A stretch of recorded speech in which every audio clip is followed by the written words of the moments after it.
Late one night, Chester Cricket was very busy inside the newsstand. As soon as the Bellinis went home, he hopped out of the matchbox and began to clean up. First, he pushed in the box so its sides were even and then slid it over beside the alarm clock. Next, he pulled a piece of Kleenex out of the Kleenex box and dragged it back and forth across the shelf. When the shelf was dusted, he picked up the tissue in his two front legs and polished the cricket cage so its bars shone. He wiped off the glass in the front of the alarm clock and the radio too until he could see his own reflection. The dial of the clock was luminous, and it shed a very soft green light. Chester wanted everything to be perfect on this particular evening. There was going to be a party. It was exactly 2 months since Chester had arrived in New York, and the three animals wanted to celebrate the anniversary. Nothing too formal, you understand. Just a little dinner for everyone. Tucker Mouse had volunteered to let them use the drain pipe, but Chester didn't want to eat amid all the waste paper and rubbish his friend had collected. So after many conferences, they resolved on the newsstand. It was sheltered and quite big enough, and the radio could provide nice background music. Tucker Mouse jumped up beside Chester. "How is the food coming along, Tucker?" asked the cricket. Tucker had been put in charge of refreshments. "Hick, hick, hick," laughed Tucker Mouse, rubbing his front feet together. "Wait till I tell you." He lifted up one foot. "I have 2 chunks liverwurst, 1 slice ham, 3 pieces bacon from a bacon, lettuce, and tomato sandwich, some lettuce and tomato from said sandwich, whole wheat rye and white crusts, a big glob coleslaw, 2 squares from a Hershey chocolate bar, and the end of an O. Henry candy bar with nuts. And now comes the climax." Tucker paused. "Iced soft drinks." "How did you get the ice?" asked Chester. "Wait, I'll tell you," said Tucker. "All day I've been hiding by the lunch counter. When the soda jerks made a Coke, I grabbed the ice they spilled, which I then took to the drain pipe. There," he went on with special pride, "it happens I have a heat-proof insulated bag saved up for such an occasion. I put in the ice, shut up the opening. We have ice. Nice, eh?" He sat back on his haunches and grinned at Chester. "Very nice," said Chester. "Where have you got the drinks?" "In paper cups," said Tucker. "And no mixing of drinks either. For each kind of soft drink, another cup." "That's wonderful," said the cricket with admiration. "Oh, it's nothing really," said Tucker, waving a foot. "I mean, it's something, but nothing too much." He looked around at the shelf and clock and everything. "You are to be congratulated on the cleanliness, of course. It isn't as important as food getting, but to be clean is very nice too." While they were talking, Harry Cat came in through the opening at the side of the newsstand. Chester hopped down, like a good host, to greet his new guest. "How was the concert?" he asked. Harry had been down to Washington Square to hear an open-air concert of chamber music. How you could play chamber music outdoors, Chester didn't understand, but it was New York and anything could happen. "Very good," answered Harry, "but I don't think the violinist played nearly as well as you do." It made Chester very happy to hear that, but he had to turn away so Harry didn't see him blush. "Harry, help me with the food," said Tucker. He jumped down to the floor and scurried over to the drain pipe. The mouse and the cat put all the different courses over to one side with the soft drinks, so everyone could just go up and help himself. It was buffet style. Tucker and Chester sat on the shelf, and Harry, who was taller, sat on the stool, but his head was on a level with theirs. Tucker Mouse took great pride in cooling the soft drinks. There were 4 cups. 1 with Coca-Cola, 1 with Pepsi, 1 with root beer, and the last orange pop. Tucker put a big piece of ice in each, and then made a showing of stirring them up with a straw that he had found that afternoon. Ah, he sighed. Where but in New York could a mouse have ice in his Coca-Cola? We should have music, said Harry. He reached over and flicked on the radio. First they got a news report, but that wouldn't do for a party. Harry twisted the dial and went through a quiz show, an amateur hour, and a play about the Deep South before he got what he wanted.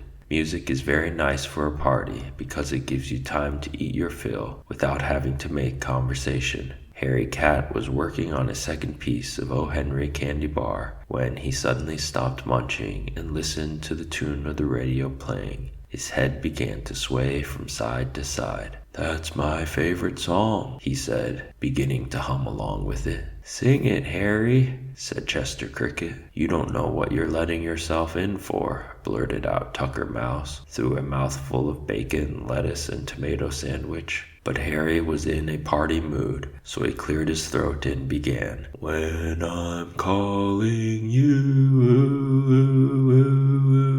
Harry had a delightful yowl that went very well with the lyrics of the song. You see what I told you, groaned Tucker. Harry went right on, however. Will you answer true? Maybe we should turn back to the amateur hour, said Tucker Mouse, helping himself to the Hershey bar. I think Harry sings beautifully, said Chester. You sing now, Chester, said Harry Cat. Secretly, the Cricket was very anxious to perform for them, but he had to have some encouragement first. He limbered his wings and said, It's not really singing, you know. Singing, playing, who cares, as long as it doesn't sound like Harry, said Tucker Mouse. He slurped up the last of the orange soda, and they all fell silent. It was well along in August by now, and just the time of year that crickets all over the world like most. Chester hadn't done nearly as much chirping as usual this summer because he was living in New York, but tonight he played to his heart's content. He thought of his meadow and the stump, the brook, and the old willow tree. The song swelled up from his wings and filled the newsstand. When it was over, Tucker and Harry applauded and congratulated Chester. Now play us something we know, suggested Harry Cat. Well, I don't know if I can, said Chester. All my songs are my own compositions. Listen to the radio and play what it does, said Harry. He turned up the music. This is the Blue Danube Waltz. Chester cocked his head to one side. The unfamiliar melody made Chester feel like he was in a gently swaying boat. When he had heard enough to memorize the melody, Chester joined in, and he played it perfectly. The Cricket was such a natural musician that he not only chirped the tune, but in a few minutes he was making up variations and spinning them out without ever losing the rhythm of the waltz. He found that by tilting his wings he could make the notes go higher or lower just as he wanted. Chester got an ovation from his friends. Harry Cat, who had crept into the Metropolitan Opera House a few times and knew how people acted there, shouted, Bravo, Chester, bravo! Of course, after such a sample of his talent for imitating songs, his friends insisted that he keep on, and Chester was happy to oblige. There's nothing like a good audience to encourage a performer. The next selection from the radio was a group of Italian folk songs. These reminded Chester of the clip-clop of prancing horses, and after picking out the melodies, he chirped them along with the orchestra.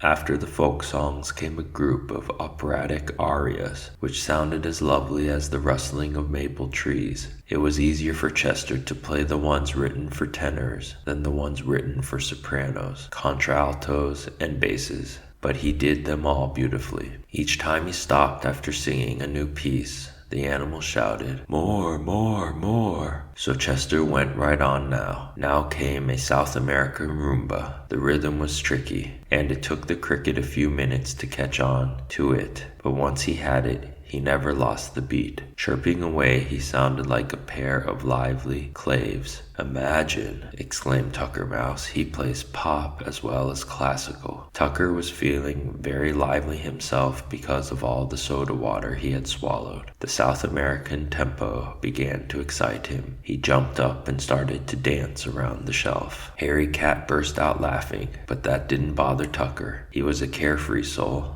Chester can play, I can dance, he panted. We should go into vaudeville. If you danced as well as he played, you could, said Harry. So I'm just learning, said Tucker, and threw himself into a wild twirl next to Papa Bellini's pipe. He couldn't see where he was going and toppled over into the box of kitchen matches. The box flipped over. A shower of matches fell around the shelf and onto the cement floor. There were several yellow bursts and the sharp scratch that a match makes when it's lit. Most of them fell far enough away from the wooden walls so that they could burn themselves out without danger. But one match, unluckily, struck right next to a pile of that morning's newspapers. The spurt of flames it sent up lit the frayed edge of the papers and spread quickly over the whole bundle. "Watch out!" shouted Chester. Harry Cat leapt up to the shelf just in time to keep his tail from being burned.